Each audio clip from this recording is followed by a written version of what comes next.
반갑습니다. 29일 수요일 새벽을 하나님께 올려드립니다. 내가 그리스도와 함께 찬양 부르십니다.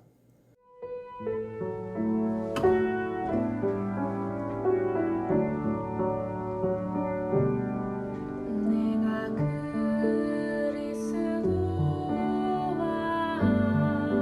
함께 십자가에 못 박혔나니 그런즉 이제 내가 산 것 아니요 오직 내 안에 예수께서 사신 것이라. 이제 내가 육체 가운데 사는 것은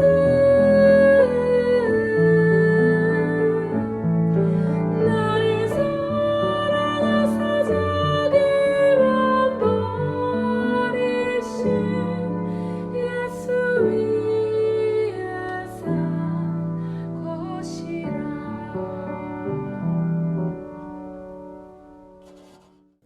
오늘 말씀은 출애굽기 29장 36절부터 46절까지의 말씀입니다.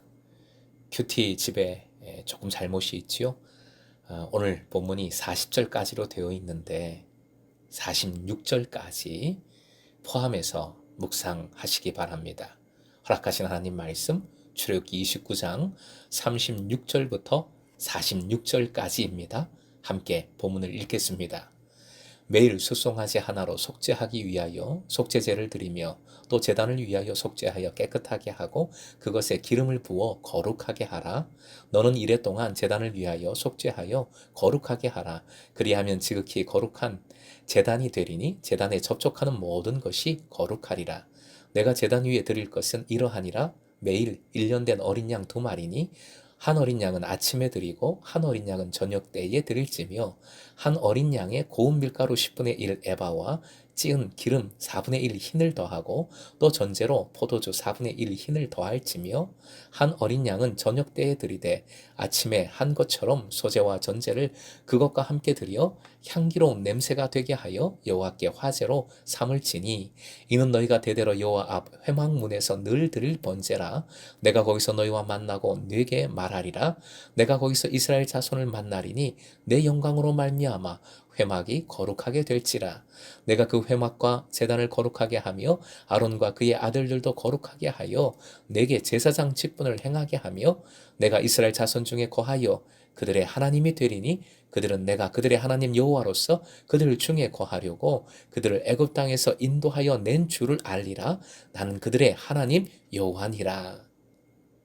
오늘의 기도 제목, 나를 내려놓고 날마다 말씀을 듣고 순종하는 참 예배자의 삶을 살게 하소서. 나를 내려놓고 날마다 말씀을 듣고 순종하는 참 예배자의 삶을 살게 하소서. 7일 동안의 위임식에서 제단을 거룩하게 하라는 명령의 말씀이 36절, 37절에 나옵니다. 제단도 사람이 만든 것이기에 깨끗해야, 구별되어야 합니다. 38절, 매일 드리는 번제, 그래서 상번제라 합니다. 번제 중에서도 특별할 때 드리는 번제가 있고 매일 드리는 상번제가 있습니다. 38절은 제사장 위임식 기간 동안, 즉 7일 동안 상번제를 드리라는 명령입니다. 39절, 상번제는 아침과 저녁으로 2번 매일 제사합니다. 그리고 40절, 이 상번제에는 소제와 전제가 포함됩니다. 전제는 포도주와 같은 액체를 제물에 붓는 것이죠. 일반적으로 세상의 제사에도 그런 비슷한 행위들이 있지요. 전제는 번제의 의미와 연결해서 역시 헌신, 전적인 헌신을, 죽기까지의 헌신을 의미합니다. 고운 밀가루 10분의 1 에바, 한 에바가 23리터니까 2.3리터 정도 되는 고운 밀가루가 필요합니다. 광야에서 고운 밀가루를 만드는 작업은 정말 어려운 일이었습니다. 그런데 그 고운 밀가루를 매일 2.3리터씩 두 번 4.6리터나 만들어내야 합니다. 생각해 보십시오. 상번제는 매일 두 번씩 아침 저녁으로 드리는 제사입니다. 한 달에 한 번 갖는 모임도 어떤 때는 벌써 하는 느낌이 들 때가 있어요. 그런데 하루에 그것도 두 번입니다. 더구나 이 제사를 준비하기 위해서는 엄청난 준비와 수고가 필요합니다. 결국 상번제는 상상을 초월하는 헌신이지요. 유대인들의 노력은 이 상번제를 유대인들은 율법 준수의 초점으로 삼았으니까 그들의 노력은 정말 대단한 것이라 할 수 있습니다. 그런데 노력에 노력을 더하는 것, 노오오오력하는 것이 우리의 예배가 아닙니다. 신앙이 아닙니다. 하나님께서 원하시는 예배가 그런 게 절대 아니지요. 하나님 원하시는 예배는 참 중요한 말씀인데 이 새벽에 다시 한번 이 말씀 고집어 봅니다. 사무엘상 15장 22절이요. 같이 읽습니다. 시작. 사무엘이 나무랐다. 주님께서 어느 것을 더 좋아하시겠습니까?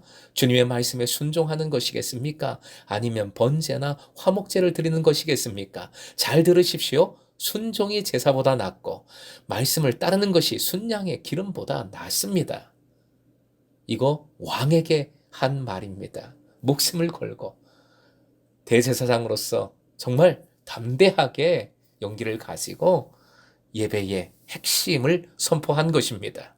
이 예배의 초점을 반드시 기억해야 내 노력으로 살아가는 공로주의 신앙에서 벗어나 은혜의 원리로 살아갈 수 있습니다. 예배 최선을 다해야지요. 그래서 전에는 아예 예배에 목숨을 걸자, 목숨을 바치자라는 표현도 자주 외쳤습니다. 하지만 예배는 내 노력이 아니라 오히려 내 노력을 내려놓는 작업입니다. 나를 부정하는 것, 나를 포기하고 내려놓는 것이 상번제의 핵심 가치입니다.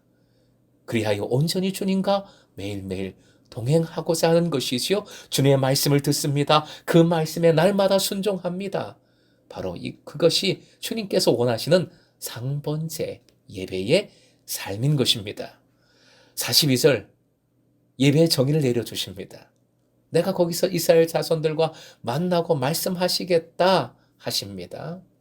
우리가 앞에서 살펴본 대로 예배를 그대로 정의해 주신 겁니다. 화면 보시고 함께 읽습니다. 하나님과의 만남, 말씀을 듣고 따르는 삶.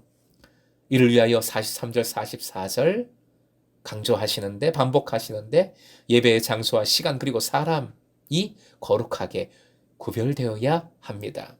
그러면서 45절, 46절로 이어집니다. 참 중요하고도 은혜로운 말씀들이에요. 결론적인 말씀이라고 할 수 있습니다. 거룩한 예배와 예배자를 통해 하나님께서는 분명히 역사하심을 믿으십시오. 45절 이스라엘 자손 중에 거하여 한 번 더 함께 읽습니다. 이스라엘 자손 중에 거하여. 중에라는 말이 중요한데 원어로 베토크라는 단어입니다. 이것은 가운데, 중앙이라는 뜻입니다. 이스라엘 진영의 가운데, 중앙에 있는 회막을 1차적으로 상징하고요. 그래서 교회도 이름을 지을 때 중앙이라는 이름을 좋아합니다. 그래서 무슨 중앙교회라는 이름들이 많지요. 주님께서 우리의 삶의 중심에 거하시며 역사하심을 잘 보여줍니다. 또한 이것은 우리가 하나님을 우리 중심에 모셔야 함을 나타냅니다. 오직 예수 그리스도에게 내 중심을 내어드릴 때 나는 비로소 온전히 샬롬, 평안을 누립니다. 행복해질 수 있습니다. 46절에 중요한 표현이 나오죠. 알리라, 알리라. 야다라는 단어인데 꼭 기억해야 될 동사지요. 인정하다, 경험하다. 모든 것을 통하여 온전히 깨닫다라는 뜻입니다. 예배를 통해 우리는 하나님 중심의 삶을 살 수 있고 중심에 거하시는, 함께 하시는 하나님의 역사하심을 깨닫게 됩니다. 결국 우리를 구원하신 이유 하나님 중심의 삶을 살게 하시려는 것이지요. 따라해 주십시오. 나는 그들의 하나님 여호와니라. 금성의 제자 모두가 하나님 중심의 삶으로 내 하나님, 우리의 하나님 되심을, 함께 거하시는, 내 중심에서 역사하시는 주님을 새롭게 깨닫고 누리시길 주님의 이름으로 축원드립니다.